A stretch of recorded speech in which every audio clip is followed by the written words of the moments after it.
And look who's finally joined us on NFL Live, halfway through the show. I did the swag wave over here. Yeah. I'm doing the swag wave.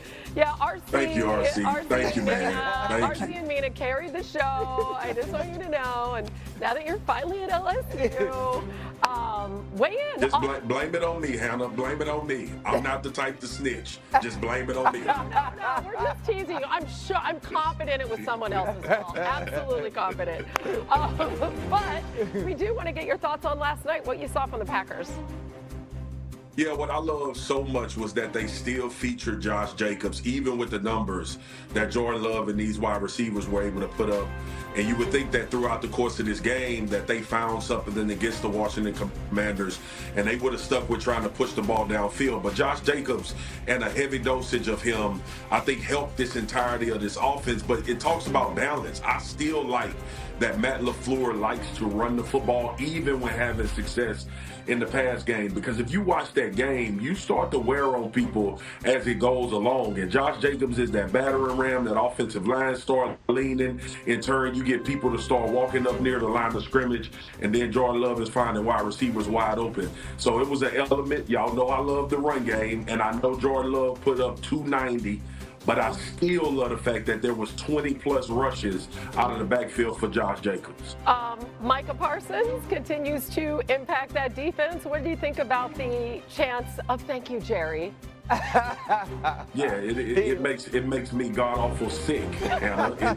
It really disturbs me that I had to listen to that on Amazon Prime, and my dog Andrew Whitworth sitting next to him all glistening and gleaming about how happy he is for Micah.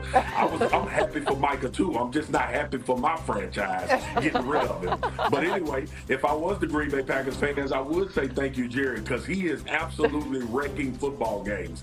And I know people gonna look at the numbers, and I know they're gonna talk about only a half sack, but you look at the pressures, you look at how everybody around him is elevating their level of play and playing a little bit more free on that defensive side. And this is the reason why the hype train has started with Green Bay as far as being contenders. Yeah, they were just swarming on defense. It felt like everybody was everywhere. All right, so the Lions look to bounce back from their Week 1 loss to the Packers when they welcomed their former OC Ben Johnson back to Detroit. Bears, of course, also 0-1. When Johnson was the OC in Detroit last season, they led the NFL in points per game, but they only managed 13 points in Week 1. Nonetheless, Dan Campbell actually guaranteed a win in this one. Here is Amon-Ra, St. Brown. But as soon as Ben walks in there, we're booing him. I don't give a we all booing him. Like, yeah, he said it's gonna be lit. I'm not gonna lie. I'm here for it for sure. I already know Ben. What he's. I just want to be a fly on the wall in his meeting room, bro. Like, how is he as a head coach? Like, Ben, that is not you, dog. Like, I know you. Like, stop acting like this, Ben.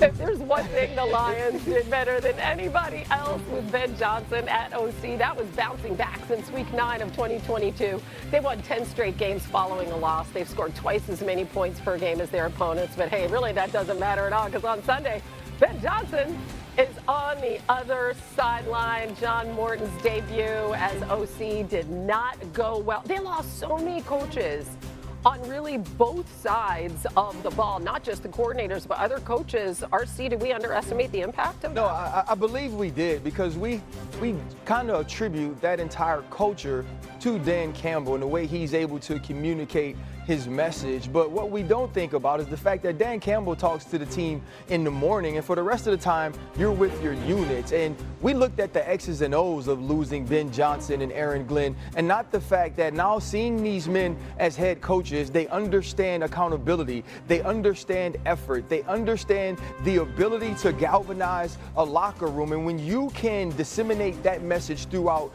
your rooms, your meeting rooms, your individual rooms, all of those things is important. So it wasn't about just what Dan Campbell said, it was about what those two men said. And I think about it like this. In 2004, the Steelers went 15-1. That defense was the #1 defense in the NFL. And that year, Coach Cowher was the head coach. In 2008, we won the Super Bowl. We were on the cover of ESPN, the magazine. And that defense as well was #1 in the NFL. The coach was Mike Tomlin, but the defensive coordinator was still Dick LeBeau. those rooms go and take on the personalities of the coaches that you see and talk to and you are with every single day. And I believe we underestimated how much those coaches meant to the Detroit Lions. RC, I agree with that, man. But in this case, the invitation is flattery. That's the approach that these coordinators need to take that's in Detroit, especially offensively. Like we talked earlier in the research, put this graphic up, and I wanted to know what the production was from game one. Look at the names and look at the production.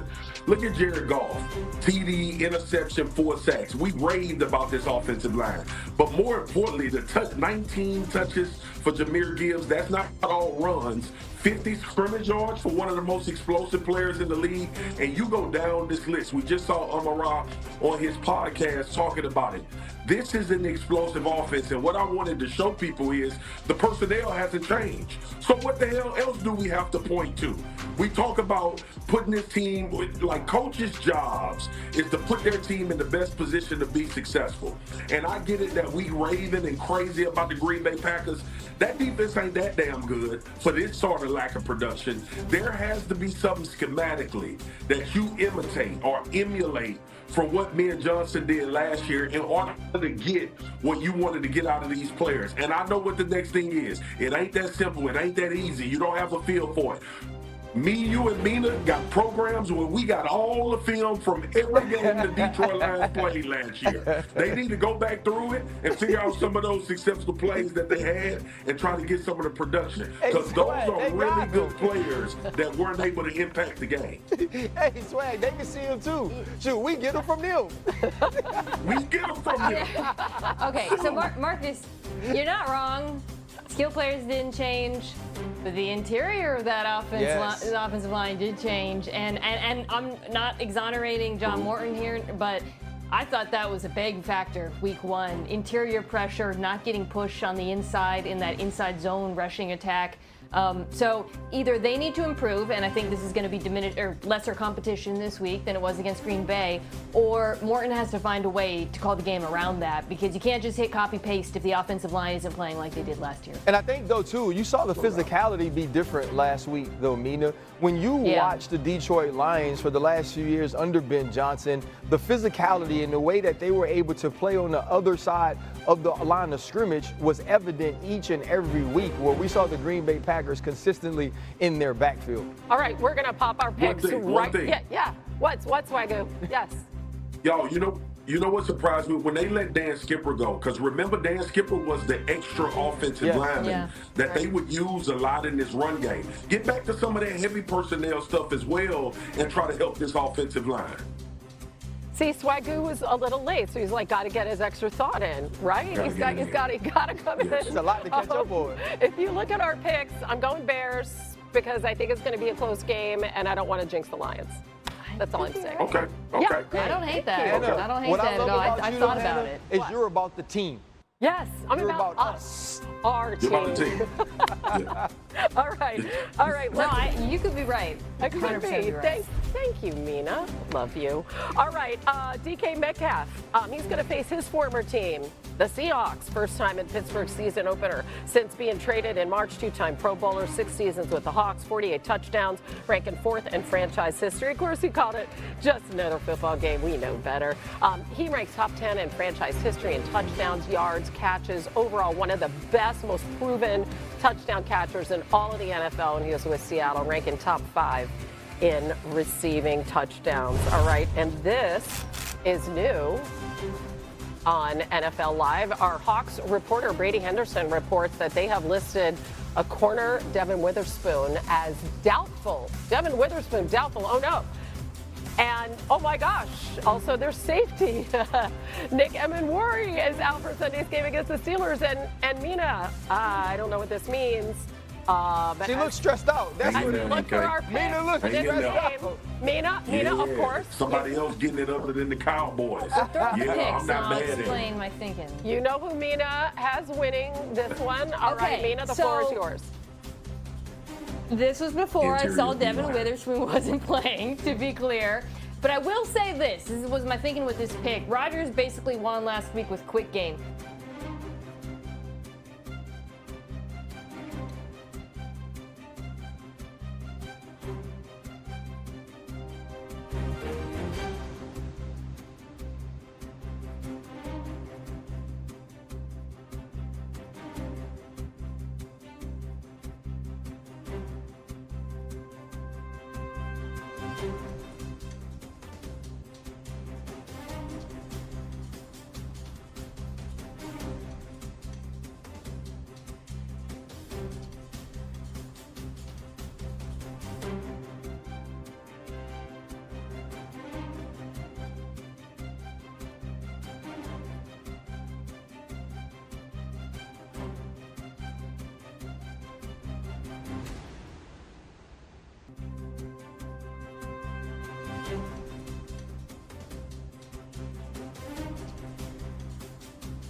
you.